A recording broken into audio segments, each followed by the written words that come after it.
Jésus, le nom le plus élevé. Est-ce qu'on peut mieux acclamer ces grands dieux?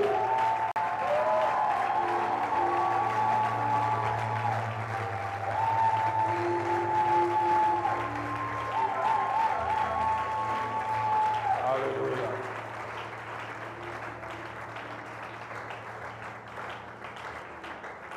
Seigneur, merci de nous avoir retirés de nos différentes occupations et de nous attirer ce soir autour de ta parole, afin qu'au travers de celle-ci, nous puissions obtenir lumière, sagesse, intelligence et tout ce qui est nécessaire, afin que nous puissions mieux nous attacher à toi, toi celui qui est mort et ressuscité pour nous, mais que nous puissions aussi mener une vie de qualité ici sur terre, en attendant que tu viennes nous chercher comme Église.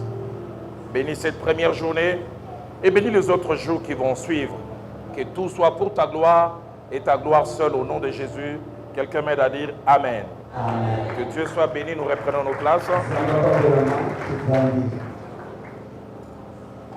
Bonsoir à tout le monde.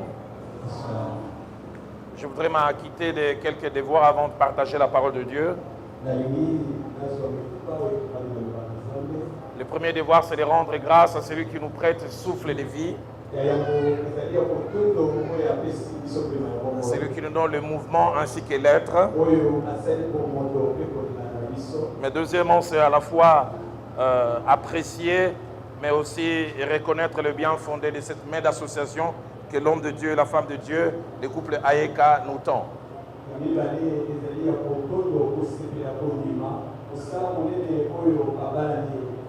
Merci beaucoup pour cette main d'association. Est-ce qu'on peut apprécier cet homme et cette femme de Dieu?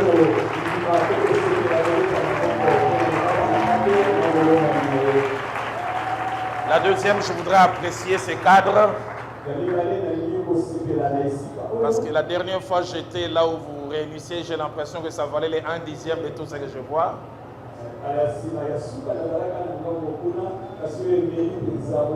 Nous avons un Dieu qui nous amène de gloire en gloire.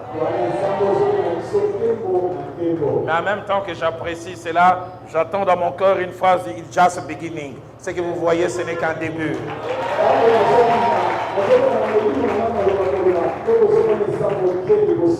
Et je voudrais dire au pasteur David, selon que ça monte dans mon cœur, ne fais pas de ton petit minimum le maximum de Dieu. Dis merci à Dieu pour ce que tu as vu, mais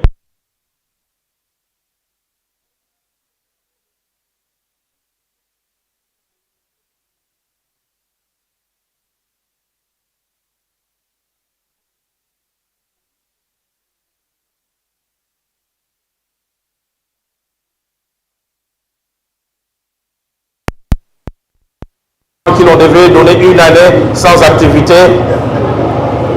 L'autre, il fait partie des gens en Israël, on devait leur donner une année sans activité.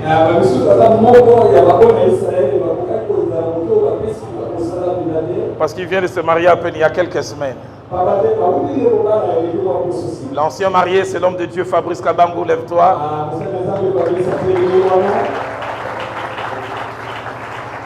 Et Mouchipa Ipati, on dirait les Quinois, un marié tout mon pia. Combien de semaines? 1 mois, 4 semaines. Moi, ça fait 28 ans. Vous avez les salutations de mon épouse, qui n'est pas avec nous, qui est allée très loin pour préparer un heureux événement qui nous attend en famille. Et grandement joie de retrouver l'homme de Dieu. Quand j'ai vu sa belle paire de chaussures, j'étais tenté de les échanger avec le mien.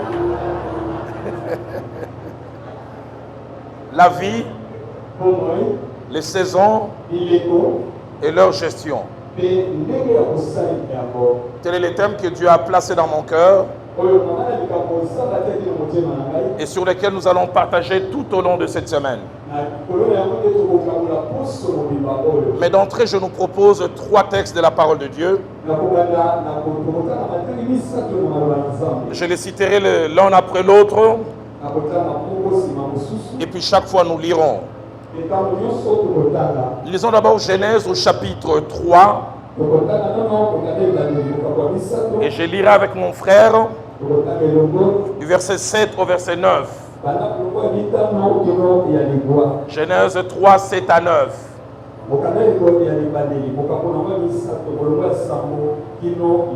Les yeux de l'un et de l'autre s'ouvrirent. Ils connurent qu'ils étaient nus et ayant cousu des feuilles de figuier, ils s'enfirent des ceintures. Alors ils entendirent la voix de Dieu qui parcourait les jardins vers le soir. Et l'homme et sa femme se cachèrent loin de la face de l'Éternel, au milieu des arbres du jardin. Soulignez bien le verset 9, qui aura toute son importance tout à l'heure. Mais l'Éternel Dieu appela l'homme et lui dit: où es-tu? Je voudrais répéter, où es-tu? Le second passage, c'est Genèse au chapitre 8, verset 21 au verset 22. Noé vient de sortir de l'arche après le déluge. Il offre quelque chose que Dieu apprécie. Et la Bible dit: l'Éternel sentit une odeur agréable. Et l'Éternel dit en son cœur: je ne maudirai plus la terre à cause de l'homme, parce que les pensées du cœur de l'homme sont mauvaises dès sa jeunesse. Et je ne frapperai plus tout ce qui est vivant comme je l'ai fait. Soulignez le verset 22, qui aura toute son importance à partir de mercredi. Tant que la terre subsistera, les semailles et la moisson, le froid et la chaleur, l'été et l'hiver, le jour et la nuit ne cesseront point. Et nous terminons avec 1 Jean au chapitre 2. Et là nous lirons le verset 12, 13 et 14. C'est Jean qui écrit au travers de Gaius aux enfants spirituels qu'il avait. Je vous écris, petits enfants, parce que vos péchés vous sont pardonnés à cause de son nom. Je vous écris, père, parce que vous avez connu celui qui est dès le commencement. Je vous écris, jeunes gens, parce que vous avez vaincu le malin. Je vous ai écrit, petit enfant, parce que vous avez connu les pères. Verset 14, je vous ai écrit, père, parce que vous avez connu celui qui est dès le commencement. Je vous ai écrit, jeunes gens, parce que vous êtes forts et que la parole de Dieu demeure en vous et que vous avez vaincu le malin. La vie, les saisons et leur gestion. En introduction ce soir, je vais plus poser les fondements. Et je vais d'abord parler des 5 buts ou 5 raisons d'être de cet enseignement. Pourquoi non seulement un tel enseignement? Pourquoi non seulement un tel enseignement, mais pourquoi aussi un tel thème? 5 raisons principales de cet enseignement. Premièrement, nous informer, ou mieux encore nous rappeler. Nous informer pour les uns et nous rappeler pour les autres que notre vie sur terre est faite de saisons. Notre vie sur terre est faite de saisons. Lorsque nous parlons de saisons, cela cache deux idées. La première idée, c'est spécifique. Une saison est définie comme étant une période de l'année caractérisée par un climat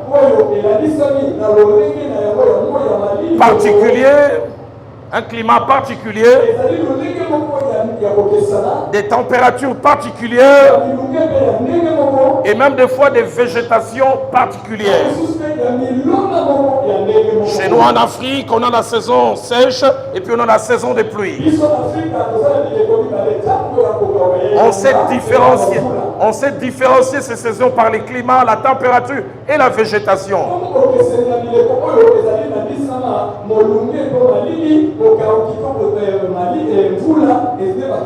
Sous d'autres cieux, ils en ont 4 qui se distinguent les unes des autres. Et puis il y a une deuxième définition assez générale de la saison.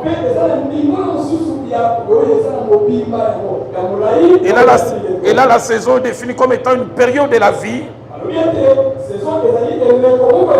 avec des caractéristiques spécifiques, identifiables et faciles à repérer qui la distinguent des autres.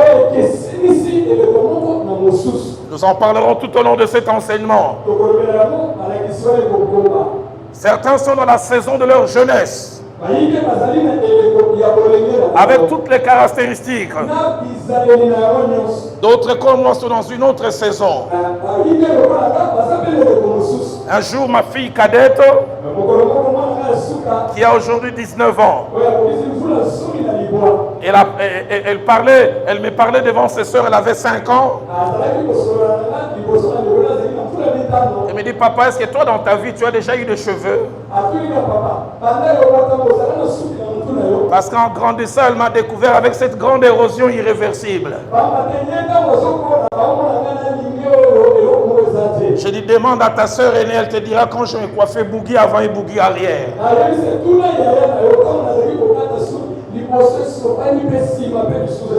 Quand je retrouve mes vieilles photos, tout ce que je regrette, ce sont mes cheveux. En rapport avec les cheveux, tous les verbes et les conjugaisons sont au passé simple. Quand nous eûmes des cheveux, quand nous nous coiffâmes.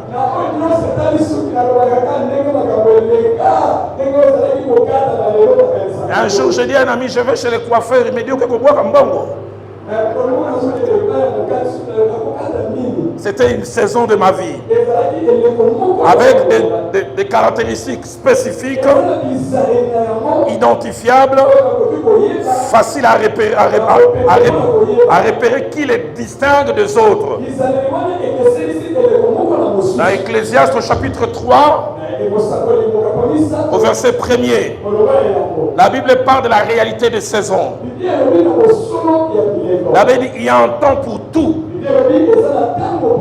Un temps pour toutes choses sous les cieux. Les mots ici, temps en hébreu est traduit par saison. Et la version Darby, il est traduit mieux. Darby dit à toute chose sa saison. Et à toute affaire sous les cieux son moment. Dans Genèse chapitre 1er, au verset 14, alors que tout est en train d'être mis en place, la Bible dit, Dieu dit qu'il y ait des luminaires dans l'étendue du ciel. Et pourquoi il a placé les luminaires? Il dit pour séparer le jour d'avec la nuit. Et puis il ajoute que ce soit des signes pour marquer les époques. Et le mot époque là, c'est aussi saison. Pour marquer le jour, pour marquer les années. La version de Semeur dit pour marquer les saisons de la vie. Et j'aimerais ouvrir une parenthèse que je fermerai tout à l'heure pour dire certaines vérités attachées aux saisons sur lesquelles je reviendrai, Dieu voulant, jeudi ou vendredi. La première vérité, c'est que l'homme n'a pas de pouvoir sur les saisons. C'est Dieu qui les contrôle. Personne n'appelle la saison de pluie ou la saison sèche, c'est Dieu qui contrôle. Nous le subissons. Deuxième vérité, les saisons n'ont pas les mêmes contenus. Troisième vérité, les saisons sont faciles à identifier. Je n'ai pas besoin de microscope pour savoir que l'hiver a commencé. Je sais savoir que ça c'est l'hiver.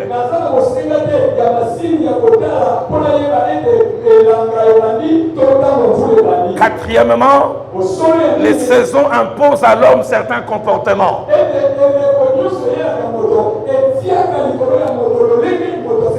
Ose t'habiller en t-shirt quand il fait moins 30, ton corps aura des nouvelles.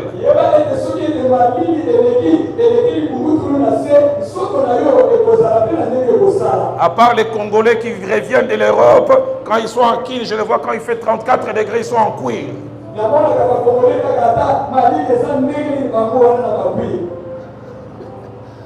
Ailleurs, on s'habille selon les saisons. Parce que les saisons imposent à l'homme certains comportements.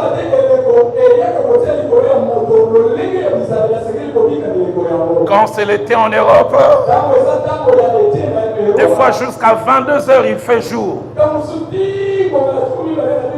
Et si tu te laisses aller par là, tu risques de fonctionner à l'envers. La première fois que j'arrive en Europe, c'était l'hiver. 9 heures, il fait encore noir. Mais vous avez l'obligation de vous lever et d'aller travailler. Cinquième vérité avant-dernière, de la manière dont l'homme agit ou réagit face aux saisons dépasse son bien-être.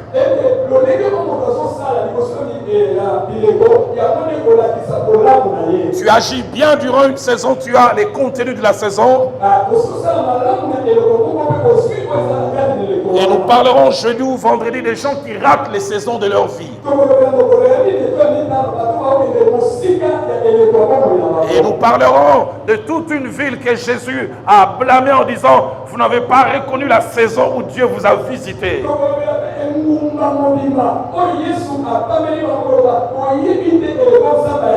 Sixième et dernière vérité, les hommes que nous sommes ont des préférences en rapport avec les saisons. Certains aiment certaines saisons, d'autres aiment d'autres. Mais quelles que soient les préférences, Dieu nous impose les saisons.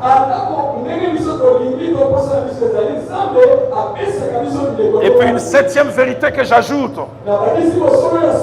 aucune saison n'est éternelle. Quel que soit l'attachement qu'on a à une saison, elle finit par passer. Cela m'amène à parler de la deuxième raison d'être de cet enseignement.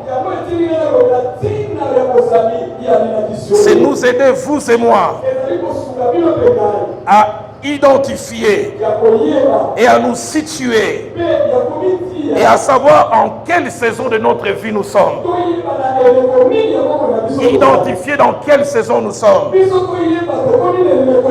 Nous situer et savoir dans quelle saison exactement nous sommes. Dans Genèse chapitre 3, versets 7 à 9, alors que Adam et Ève viennent de fauter, de pécher, en subissant déjà les conséquences de leur acte de rébellion, le Créateur fait une chose étrange, très étrange. Dans Genèse 7, 9, Genèse 3 plutôt, verset 9, il pose à Adam une question. C'est la première question que l'on retrouve dans la parole de Dieu. Adam, où es-tu? Et moi, sans prendre la place du Créateur, déjà en ces premiers jours, j'aimerais vous poser la question, où êtes-vous? Dans quelle saison de votre vie vous êtes? 5 vérités attachées à cette question. La première, celui qui pose la question n'est pas un ignorant de la réponse. C'est un Dieu omniscient qui savait où se trouvait Adam. Mais il lui pose la question. Deuxième vérité, le but de la question n'est pas recueillir des informations. Le but de la question, ce n'est pas l'enrichissement ou la connaissance en plus que celui qui pose la question désirait avoir. Troisième vérité, la question visait l'évaluation personnelle.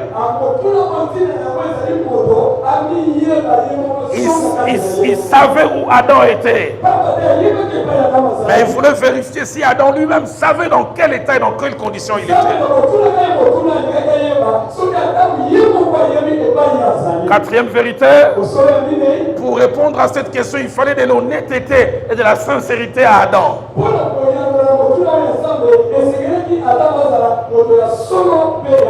Et cinquième et dernière vérité,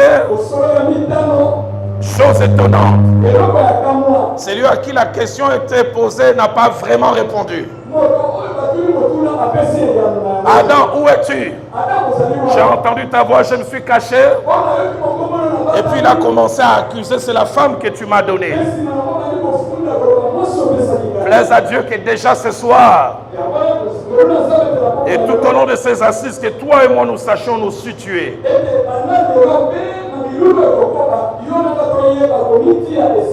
Troisième raison d'être de cet enseignement, c'est nous aider à nous évaluer pour savoir si nous gérons bien la saison de la vie dans laquelle nous sommes. Est-ce que nous faisons ce qu'il faut durant cette période? Est-ce que nous le faisons de la bonne manière? J'aime le texte de 2 Rois chapitre 7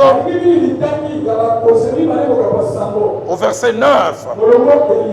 4 lépreux qui vivaient tout au long d'une bonne partie de leur vie une saison de malheur. Ils étaient assis à un endroit qui était comme l'antichambre de la mort.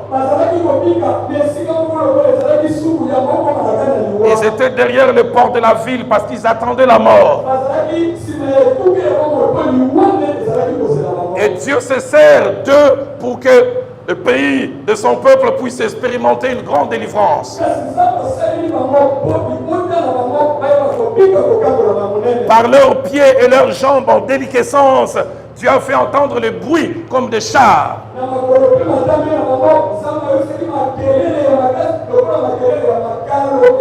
Et le pays de la Samarie qui n'avait plus de la nourriture en a eu subitement beaucoup.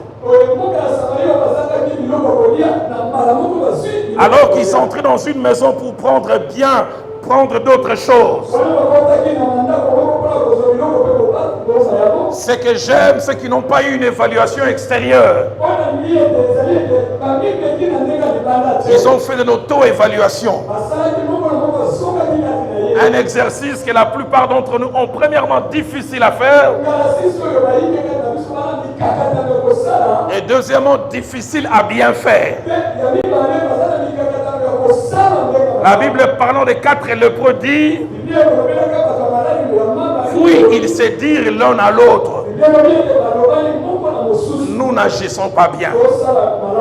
Nous sommes dans une saison, mais nous ne faisons pas ce qu'il faut par rapport à cette saison. La version Tob dit, nous n'agissons pas comme il faut. Il y a a des comportements qu'il faut à un temps. Français courant dit ce que nous faisons là n'est pas bien. Dans Genèse chapitre 41, verset 17 au verset 24. Un texte sur lequel je reviendrai aussi. Dieu par deux songes révèle au roi de l'Égypte, le Pharaon, sa destinée est pour lui et pour son peuple.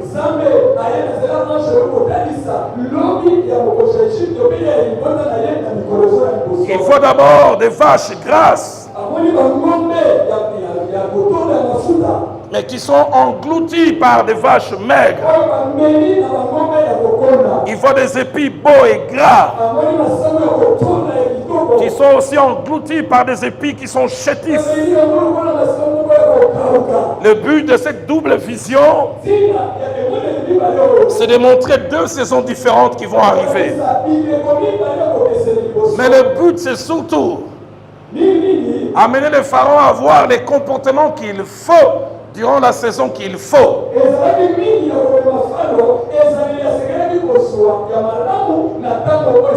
Et Dieu merci, alors que lui n'avait pas la bonne lecture,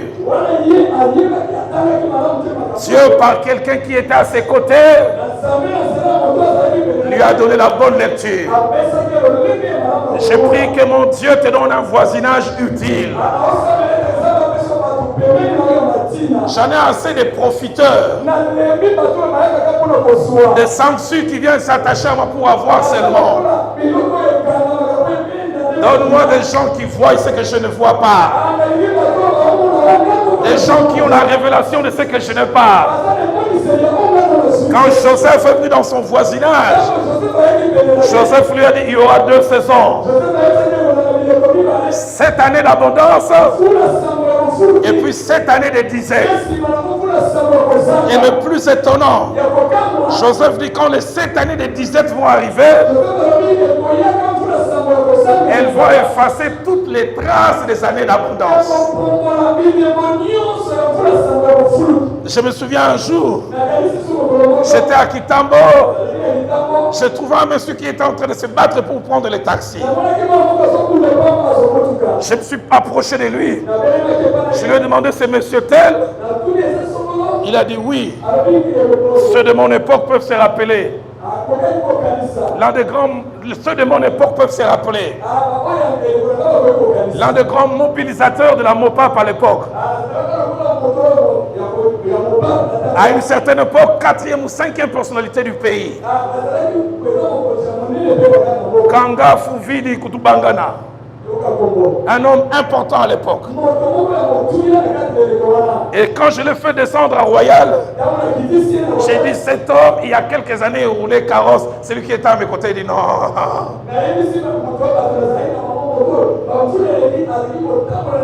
Dans son présent d'aujourd'hui, aucune trace de la gloire passée. J'aimerais dire à quelqu'un, ta gloire n'est pas éternelle. La plupart des fois, quand la saison de gloire arrive, Dieu veut que tu aies un comportement. C'est un comportement qui va te soutenir quand les choses vont changer. Et Joseph vient dire au Pharaon, durant le temps d'abondance, ne mange pas totalement. Fais-toi des dépôts. J'en parlerai jeudi. Souvent quand nous sommes dans la saison d'abondance, on a l'impression qu'elle est éternelle. Il y a un jour où la saison d'abondance s'arrête. Et Joseph dit au Pharaon, si tu sais durant le temps d'abondance garder, tu sauras maintenir le même standing quand la disette va venir. Que mon Dieu t'aide, m'aide, nous aide à savoir comment il faut se comporter dans une saison.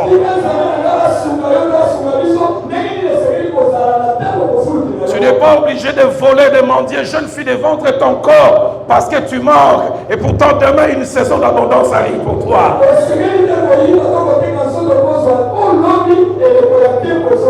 Que mon Dieu nous rende capables de bien identifier la saison et de bien agir.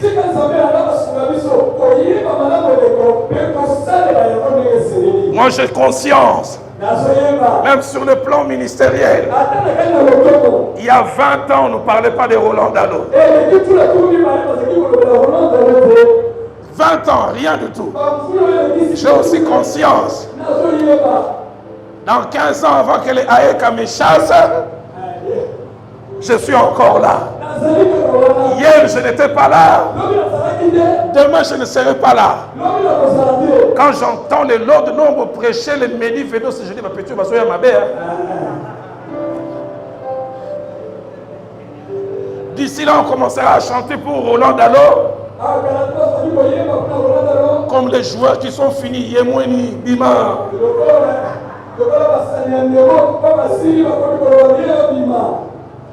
Les mêmes qui faisaient lever le public de Motema Pembe, aujourd'hui on commence à dire Bima.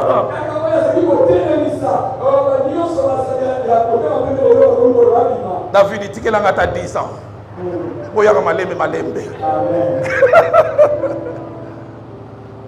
Est-ce que je peux continuer ce soir? Amen. Quatrième raison de cet enseignement, c'est nous ouvrir les yeux sur l'existence et la nécessité d'avoir une richesse incommensurable. Une richesse qui est une qualité qui nous rend capables de gérer les saisons. Cette qualité, nous la retrouvons dans 1 Chronique chapitre 12.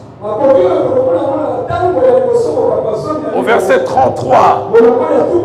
Et cette qualité, elle était détenue par une demi-tribu qui était à côté de David. La Bible appelle ça l'intelligence des saisons. La Bible parlant de David dit à ses côtés il y avait des fils d'Issachar ayant l'intelligence des temps ou des saisons pour savoir ce que devait faire Israël. Que mon Dieu te donne l'intelligence des saisons. Il y a quelques années, l'homme de Dieu Fabrice peut se souvenir. J'ai apporté un message durant 7 jours à Goma.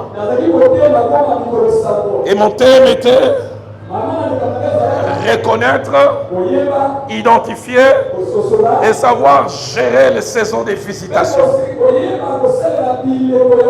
J'ai prêché en disant c'est quoi la saison des visitations. C'est une période où tu fais peu d'efforts mais tu as beaucoup. Chaque mois, tu as 3 missions de service. Au-delà du salaire, tu as 10 000 là, 15 000 là. Et des fois, on a tendance à croire que ça va continuer. Les années arriveront pour que tu te donnes même une mission à Kassangolo.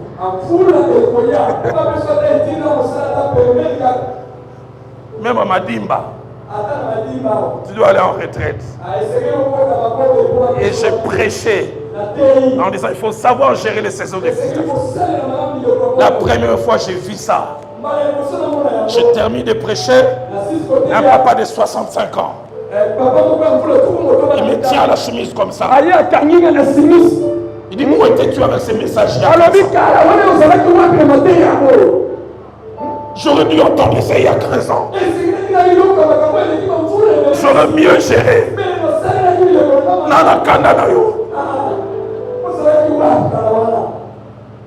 Aide-moi à dire à ton voisin sans les toucher. Tata, on a yoga qui te met yoga. Amen. Amen. Pour lui, je suis venu avec 15 ans de retard. Mais pour quelqu'un, Dieu m'a envoyé avec 5 ans d'avance. Quelqu'un, Dieu m'a envoyé avec 1 année d'avance. Pour quelqu'un d'autre, même avec 2 semaines, parce que ta visitation est bientôt. Donne-nous l'intelligence de saison pour savoir ce que nous devons faire. Cette qualité que Dieu avait fournie à cette tribu, nous en avons besoin.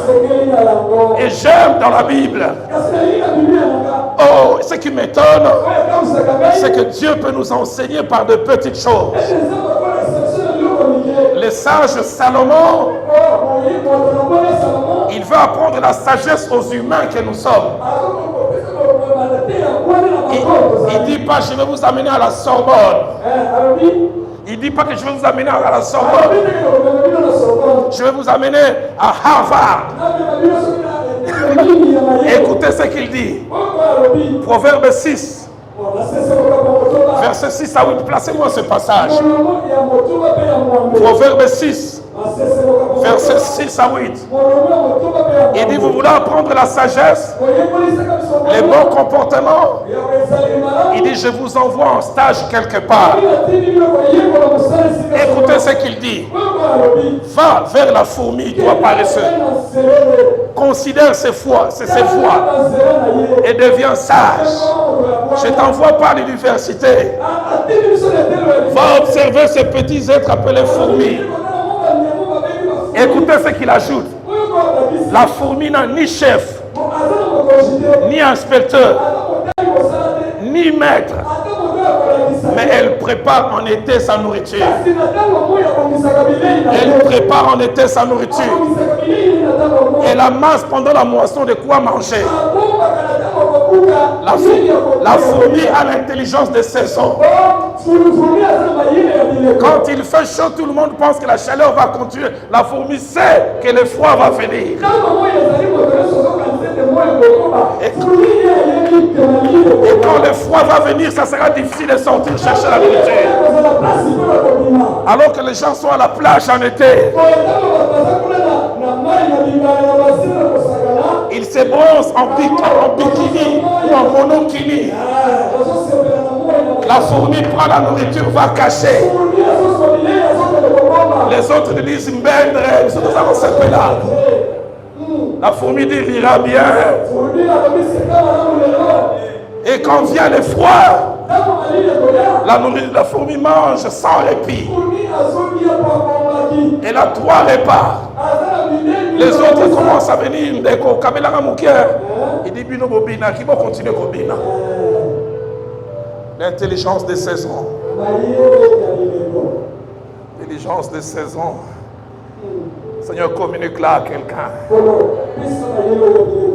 Quand j'ai préparé cet enseignement, Dieu me disait, il y a plusieurs ici qui ont laissé passer leur saison. Qui l'ont gaspillé. Mais il m'a dit, il est le Dieu de la deuxième chance. Il dit, il va redonner à certains la saison qu'ils ont manquée. Et je prie que tu ne la manques pas. Jeune fille, tu n'es pas belle, fraîche, éternellement. Pasteur David, j'étais à la borne. J'ai connu une jeune fille, 22 ans, on l'appelait Miss Laborne. Quand elle passait, tous les frères souffraient de torticolis. Chaque frère qui venait demander la main, il trouvait toujours des problèmes. Il a un problème de diction. Il est beau, mais il bat trop le barrage. Jésus, Sigre, Nazasir.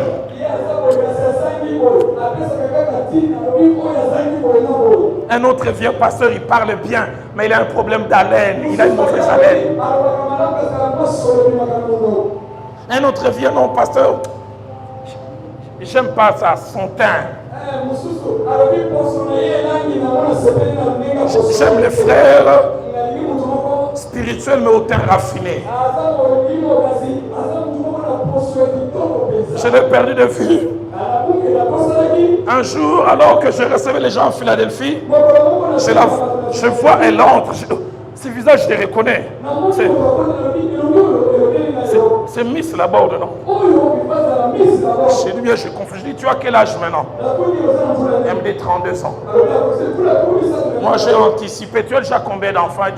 Enfants, ouais, maintenant, nous coûtons la banalité. Il me dit, c'est la raison pour laquelle je suis venu te voir. Pasteur David, j'ai jamais oublié. Celle qui était exigeante. Écoutez sa requête. Pasteur, prie pour que Dieu me donne un mari tout court.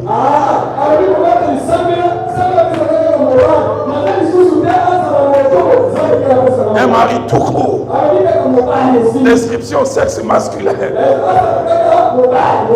Les conditions sont parties. Ne rate pas ta saison de félicitations. Je ne dis pas qu'il faut te marier à la première personne venue. Mais je dis fais attention.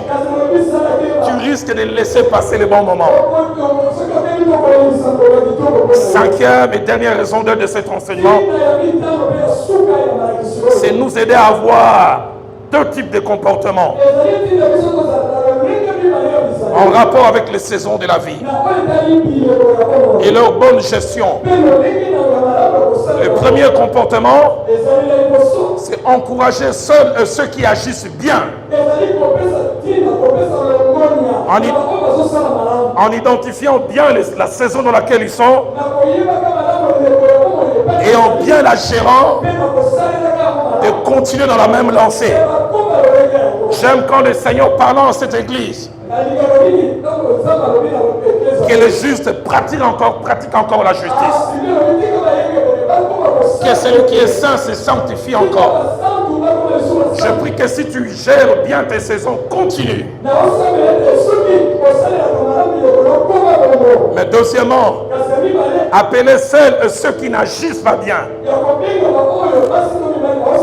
Non seulement de prendre conscience de leur mauvaise façon d'agir, mais de changer et de se réajuster. C'est pourquoi je crois tout au long de cette semaine, il y a deux mots qui vont caractériser mes enseignements. Premièrement, la consolidation. Maintenir et continuer à bien faire ce que l'on fait bien. Mais deuxièmement, les réajustements. Et tout au long de cette semaine, nous verrons les saisons de la vie sous trois réalités.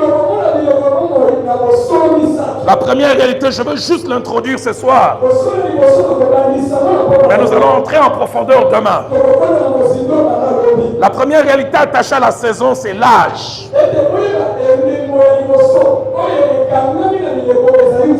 Le temps qui s'écoule entre l'existence d'une personne ou sa naissance et le temps où il est. Deuxième saison de la vie, nous le verrons avec Genèse 8, verset 22. Avec les circonstances de la vie. Nous verrons comment Dieu parlant à Noé nous parle de 8 circonstances.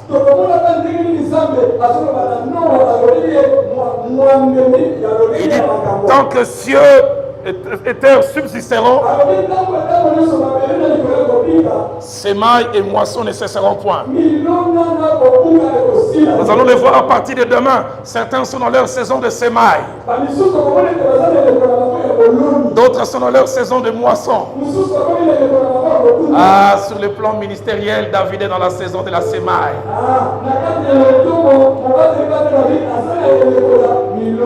Mais ton aîné est dans la saison de la moisson. Il y a quelques années, j'étais à ta place. Et dans quelques années, tu seras à ma place. David sème bien. Parce que Dieu m'a dit, tu moissonneras plus que moi. Ce matin, je priais pour toi. Dieu m'a dit deux choses. La première, il m'a dit, tu iras tôt là où je suis allé tard. Et Dieu m'a dit, tu expérimenteras deuxièmement des grandes portes au moment où moi je ne les ai pas expérimentées. Semaille et moisson. Et puis il parle froid et chaleur. Nous en parlerons. Il y a des moments de la vie où vous avez froid. Et puis vient la chaleur. Il ajoute l'été et l'hiver. L'été et l'hiver. Mais j'aime surtout la manière dont le Seigneur termine en parlant à Noé. Il dit aussi les jours et la nuit. Nous en parlerons mieux. Dans l'original, c'est d'abord la nuit. Et puis les jours. La nuit, c'est un instant où la vision n'est pas claire. On tâtonne. Je connais la nuit sur le plan ministériel. Oh, ce jeune homme est dans sa nuit. Et je me réjouis, il commence à faire 4h30. Bientôt, il fera 5h30. Et le jour va arriver. J'aimerais de dire à quelqu'un, ta nuit n'est pas éternelle. Troisième chose attachée aux saisons, ce sont les temps de visitation. Les temps où Dieu donne les choses les meilleures, en quantité et en qualité. Je vais juste introduire ce soir et nous irons en profondeur demain. En lisant 1 Jean chapitre 2, versets 12 à 14, nous voyons l'apôtre Jean parlant des hommes. Il utilise 3 termes attachés à l'âge. Tous sont des hommes. Il parle des petits-enfants, il parle de jeunes gens, et puis il parle des pères ou des vieillards. Et ce soir ici, je sais qu'il y a des jeunes, des petits-enfants. Il y a des jeunes gens. Et puis il y a des vieillards. Avant d'étudier les 3 âges demain, avec leur contenu, je voudrais juste mentionner quelques principes. Il y en a une dizaine quasiment. En rapport avec l'âge. Notez ces principes. Et puis nous allons prier. Premier principe, tout homme qui vit longtemps sur la terre est appelé à connaître ces 3 âges. Être un petit enfant, être un jeune homme ou un adulte, et puis à finir par devenir un vieillard. Deuxième principe, l'âge commence toujours par les plus bas. On commence à être un petit enfant jusqu'à arriver à l'âge extrême, un vieux, en passant par l'âge intermédiaire, le jeune homme ou l'adulte. Troisième principe, on ne saute jamais les âges. De bébé directement, pouf, adulte. On ne saute jamais les âges. Quatrième principe, chacun des âges a ses caractéristiques particulières et différentes qui les distinguent. J'ai un homme, quand tu vas au tribunal de grande instance à Gombe, c'est l'un des brillants juges, magistrats de notre pays. Il doit avoir 43 ou 44 ans aujourd'hui. Je l'ai connu quand il avait 5-6 ans. Chaque fois que je le vois, je lui parle ça, il dit, ne me rappelle pas ça. Aujourd'hui, quand il parle français avec une concision, une diction, quand il parle, c'est comme s'il mange le dictionnaire au petit déjeuner. La dernière fois, il me disait, pasteur, tu as une démarche redondante, mais qui cache beaucoup d'ambivalence. Je dis, bah, tu m'avais mis français, bazar.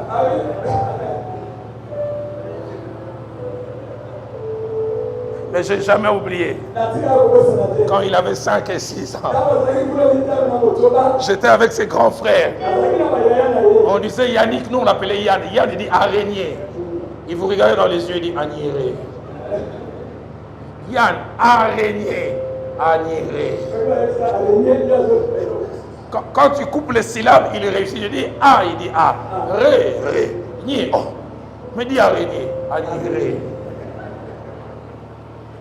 Aujourd'hui, il parle distinctement. Agniré, c'était attaché à un âge. Mais avec la croissance, ça a disparu. Ne me juge pas à cause de mon âge aujourd'hui. Laisse-moi croître. 5e principe.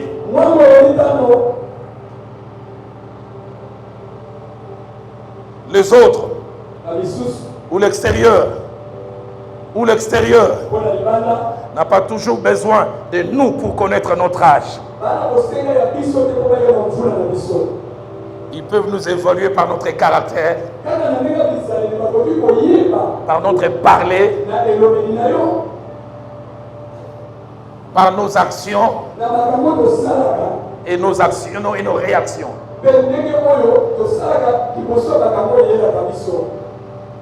Il peut avoir 50 ans, tu veux lui donner la sagesse quand il ouvre la bouche, tu dis bébé hollandais.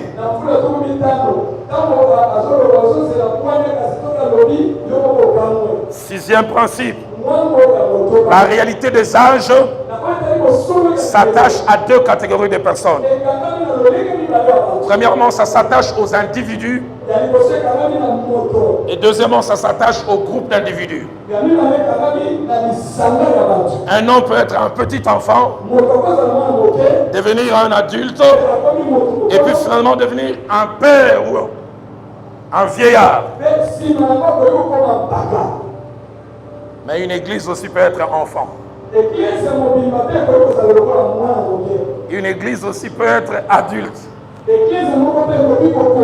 Une église aussi peut devenir mature en devenant père. On peut avoir plusieurs départements de l'église, mais il y a des départements bébés.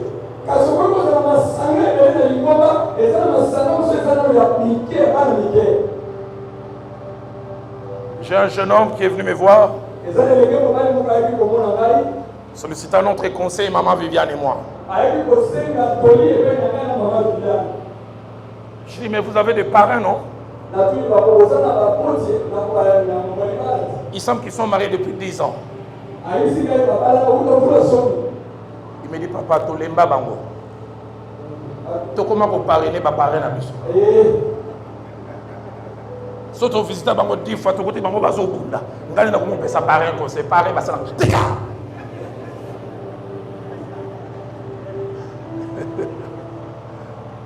7e principe, trop traîner à un âge et ne pas passer à l'âge supérieur est anormal.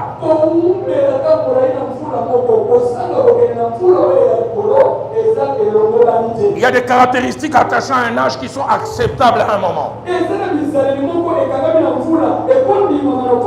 mais inacceptables quand le temps a suffisamment passé. Quand il disait Agnéré à 6 ans, je comprenais. Est-ce qu'à 40 ans, s'il dit la même chose, je vais accepter? Que mon Dieu nous aide individuellement ou collectivement à grandir. Les prophètes, ou mieux l'apôtre, dans Hébreux chapitre 5, au verset 12, il dit, vous qui en effet devriez être depuis longtemps des maîtres, vous avez encore besoin qu'on vous enseigne des rudiments. Il dit, vous êtes encore venu avoir besoin de lait alors que vous deviez avoir mangé la nourriture solide. 8e principe, celui ou celle qui traîne trop à un âge, surtout les 2 premiers, l'enfance et l'âge adulte, provoque 3 conséquences. Premièrement, la tristesse et la déception de celui qui lui a donné vie. Et là, je parle du Créateur. Deuxièmement, il est frustré lui-même. Il est aussi complexé. Parce qu'il voit les gens de la même époque faire plus. Mais troisièmement, nous empêchons aux autres de profiter du maximum que nous devrions produire.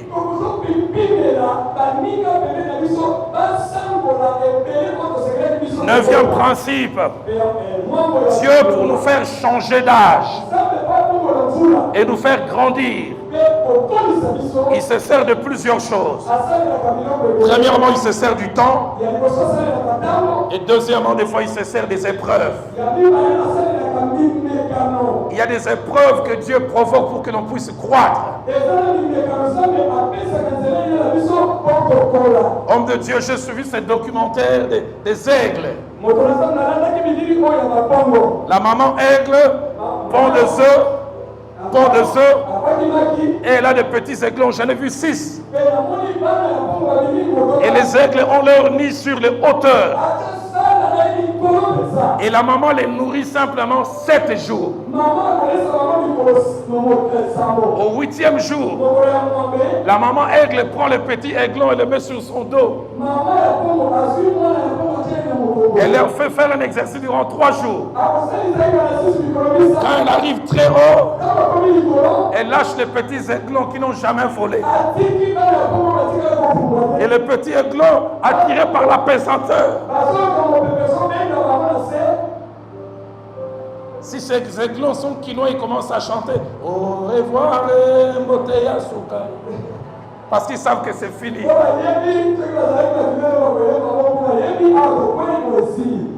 J'ai jamais parlé les aiglons. J'ai jamais parlé les aiglons, la langue des aiglons. Mais je m'imagine quand ils sont en train de tomber, ils sont en train de maudire leur maman. Maman Ndoki.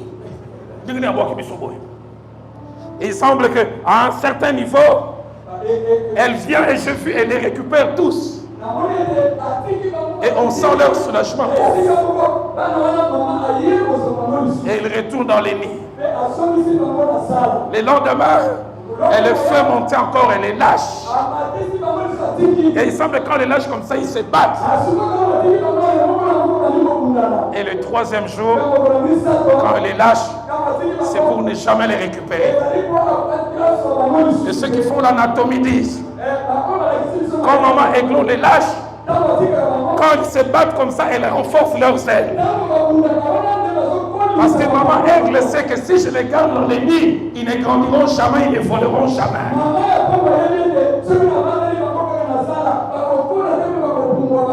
Des fois, les aigles du ciel, appelés le Dieu créateur, il te prend, il te lâche pas.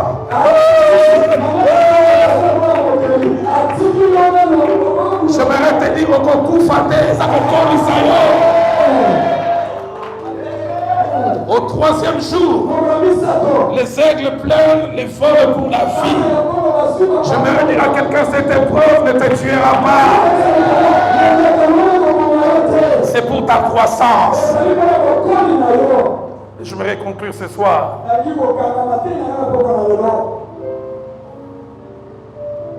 10e principe, c'est que Dieu s'est réjoui lorsque nous vivons un processus normal qui respecte les temps. Dieu s'est réjoui quand à un moment nous sommes des enfants avec nos manquements et nos lacunes. Mais Dieu s'est réjoui après quand nous grandissons et que nous devenons des adultes. Et Dieu s'est réjoui encore quand nous quittons l'âge adulte et nous devenons des vieillards. Je prie que durant tous ces jours, que vous et moi nous puissions grandir collectivement ou individuellement. J'en parlerai en détail demain pour montrer comment le premier et le deuxième âge de la vie, les petits enfants et les adultes, ils sont centrés sur eux-mêmes. Mais nous verrons demain comment les vieillards sont centrés sur les autres.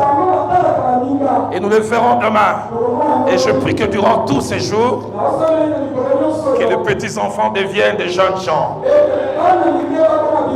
Et que des jeunes gens deviennent des adultes. Et que des adultes deviennent aussi des hommes matures. Est-ce qu'on peut m'aider ce soir à acclamer le Seigneur? Est-ce qu'on peut m'aider ce soir à acclamer le Seigneur? Est-ce qu'on peut m'aider à célébrer le Seigneur alors que les musiciens reprennent place? Est-ce qu'on peut encore acclamer le Seigneur? Est-ce qu'on peut le faire encore? Est-ce qu'on peut y associer des cris de joie?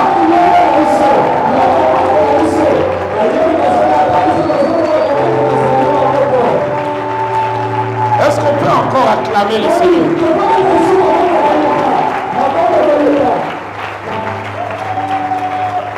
Est-ce qu'on peut continuer un petit moment?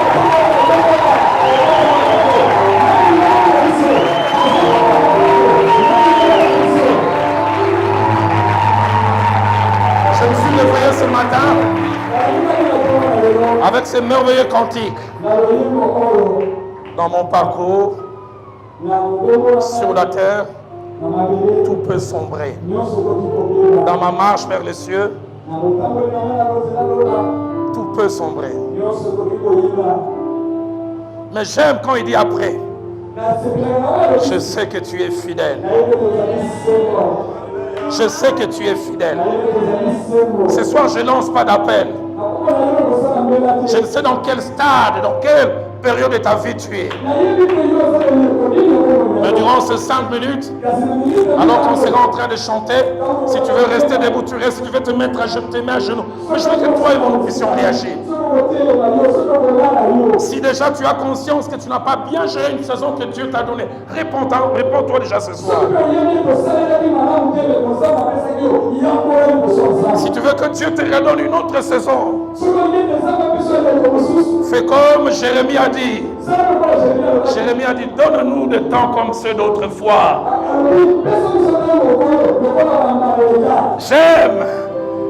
Et le Dieu de la Bible écoute ça. Il s'appelait Manoach. Il s'appelait Manoach. Dieu avait visité sa maison, mais il avait raté.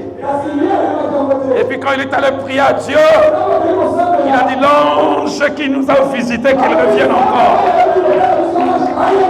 J'aimerais dire à quelqu'un, la saison que tu avais connue, tu peux la connaître encore. Avec le Dieu de la Bible, ce n'est jamais fini tant qu'il n'a pas dit que c'est fini.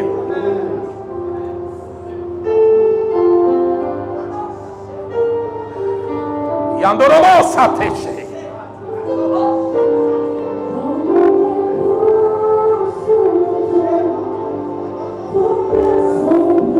Tout peut sombrer.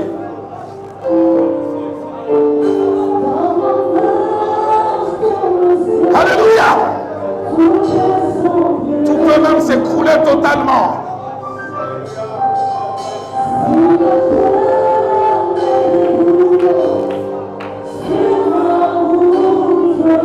Alléluia. Maman Ruth, peux-tu me chanter encore cela? Dans mon parcours.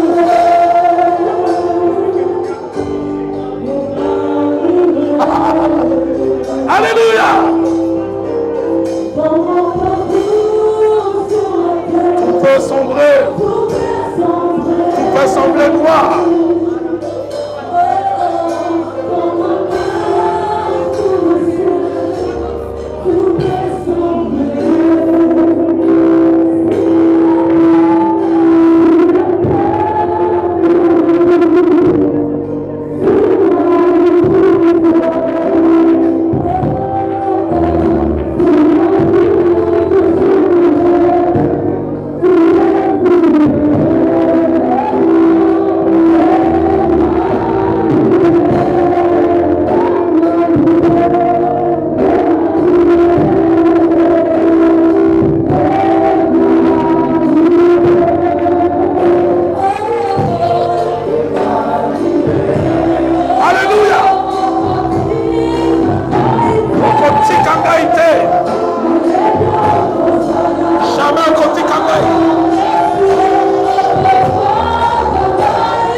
était en train de chanter, Dieu m'a dit de te dire deux choses. La première, et pourtant physiquement, je te dépasse en taille. Physiquement, je te dépasse en taille. Mais quand j'étais couché tout à l'heure, je vis que tu étais tellement élancé et que moi, je t'atteignais seulement la ceinture. Et tu tenais une Bible qui était 2 fois plus grande que la mienne. Et je vois les chiffres 5. Dieu me dit dans 5 ans, tu auras un ministère plus grand que le mien. Et tu auras un impact ministériel plus grand que le mien. La deuxième des choses, j'ai vu 2 images.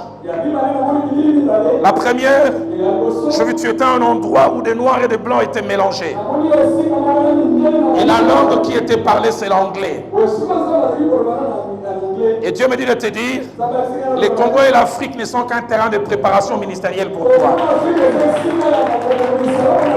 Le lieu de ton éclosion ministère, c'est un endroit où l'on parle anglais. Et où noirs et blancs sont mélangés. Mais la deuxième chose que j'ai vue, c'est que tu étais en train de manger un gâteau. Tu étais en train de manger un gâteau. Et ce gâteau, c'était un dictionnaire d'anglais. Dieu me dit, d'ici 3 ans, maîtrise l'anglais. Maîtrise l'anglais. Car elle te servira quand ta saison va arriver. Dieu me dit, si tu ne le fais pas, tu manqueras un équipement quand la saison va arriver. Ainsi dit l'Éternel. Va, et que plus rien ne soit comme avant dans ta vie. Dans mon parcours sur la terre, tout peut sombrer. Dans ma marche, laisse monter ses parler en langue. Laisse monter ses parler en langue.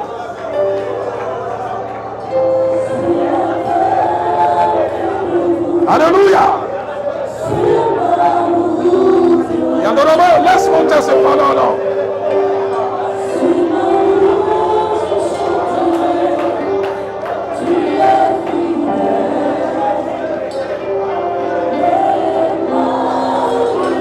Maman Ruth t'entend. Je suis en train d'entendre à mon oreille gauche. L'Esprit de Dieu me dit toute cette semaine, cet endroit sera une garnison de prophètes. Dieu me dit le prophétique ira crescendo. Et l'Esprit de Dieu me dit ça ne viendra pas toujours de la chair. Quelquefois ça viendra du dedans. Je l'entends, l'Esprit de Dieu me dit certains auront des visions cette semaine. Certains au moment du service rentreront en extase. Certains recevront des visions d'en haut. Et Dieu me dit comme Moïse qui est descendu de la présence de Dieu avec les 2 tablettes. Plusieurs termineront cette semaine avec des choses écrites du doigt de Dieu. Des directives claires. Des directives précises. Si vous croyez en cela, aidez-moi à dire Amen. Okoti Kanga Ite.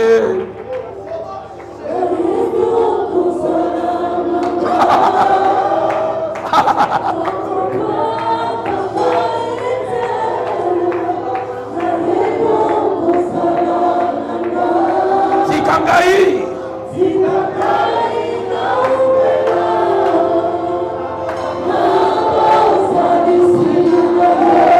Remontez Manangai. Oh! Alléluia!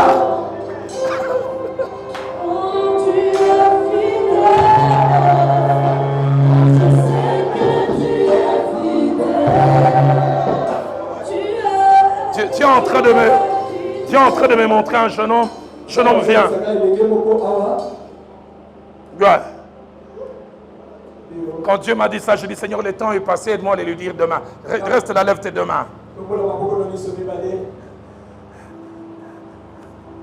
Je voyais comme un avion qui fait les taxis. Mais un taxi qui traîne. Et puis j'ai vu le chiffre 2. Et puis j'ai vu un décollage magistral. Dieu me dit, tu as l'impression que ta vie ministérielle fait du surplace. Quelque chose qui devait décoller, mais roule comme un véhicule. Dieu me dit de te dire, avant de voler, l'avion roule comme un véhicule. Mais ce n'est pas parce qu'il roule qu'il n'est plus un avion. Il y a un temps où ce qui est censé voler roule. Il vient un temps où ça laisse la terre. Dieu me dit dans 2 ans, tu connaîtras un décollage magistral. Dieu me dit ne sois pas pressé. Fais tout ce que tu dois faire maintenant. Reçois ce manteau que je vois sur tes épaules. Waouh, j'entends Renard Bonquet. Seigneur, merci pour cet évangéliste. Dieu me dit, il t'enverra au-delà des mers et des océans. Je te vois avec un passeport rempli de visas. Dieu me dit, tu feras les tours du monde pour l'évangile. Il t'enverra dans les coins les plus reculés au sud, dans des villages, mais il t'enverra aussi dans des grandes villes au nord. Que plus rien ne soit comme avant dans ta vie.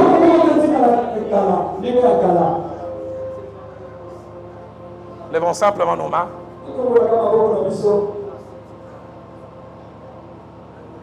Ces cantiques de Pasteur Atom chantés par Maman Nadège montent dans mon cœur. On va les chanter. Pasteur David Aïka va venir faire les déclarations. Seigneur Jésus, je t'aime. Je me donne tout à toi. Fais tomber les écailles de mes yeux. Et j'aime comme Maman Nadège dit, ramène-moi aux choses simples. Celles qui me montrent ta grandeur. J'aime encore quand elle dit le ciel, la terre suffisent. Mais j'aime surtout quand elle dit ouvre mes yeux. Ouvre mes yeux. Enfin que je voie, que je cesse de croire à la taille des illusions, à la taille de mes combats, à la taille de mes défis. Lève simplement le main, chante avec moi ces cantiques, et l'homme de Dieu va venir clore.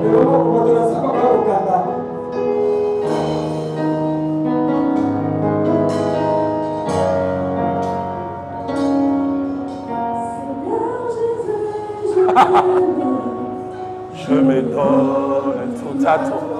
Fais tomber les écailles de mes yeux.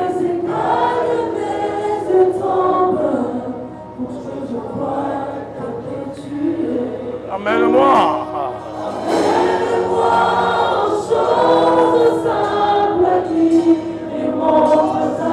Le ciel, la terre suffit.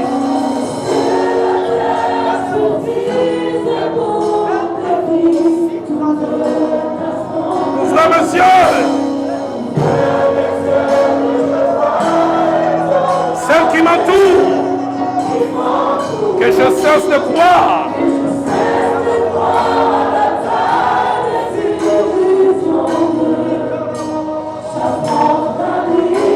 Oh, attendez un moment. Quelque chose m'est revenu. Quand David a présenté son père, j'ai entendu une phrase dans mon cœur. Une phrase typiquement quinoise. J'ai dit, Seigneur, pourquoi tu me parles à la manière des Quinois? Quand les gens ont clamé pour Papa Eka, j'ai entendu 3 fois, Nzombo le soir, Nzombo le soir, Nzombo le soir. Et je ne savais pas quoi. Tout à l'heure, alors que je voulais clôturer, Dieu m'a dit, pourquoi tu as laissé papa à Eka? Papa, Dieu me dit de vous dire deux choses. La première, c'est que le meilleur dans votre parcours de carrière n'est pas derrière vous. Le meilleur est devant vous.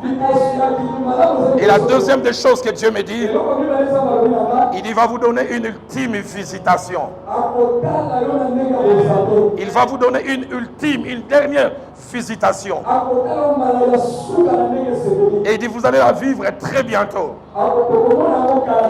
Et je vois quelque chose. Je vois un de vos amis être nommé à un poste. Et il vous prend comme un bagage à main. Dieu me dit, dans quelques mois, je ne sais combien, quelqu'un que vous connaissez va occuper de grandes responsabilités et il va vous donner votre nzombo le soir. Ramène-moi aux choses simples qui me montrent ta grande sur la terre.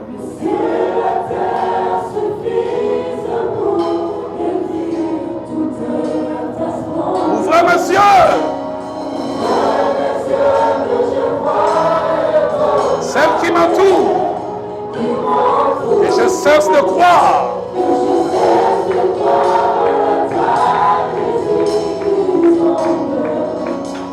J'affronte la nuit. Tu es plus grand. Tu es plus grand. Alléluia. Tellement grand. Alléluia. Tu es plus grand. Alléluia. Quel est le mot du dictionnaire?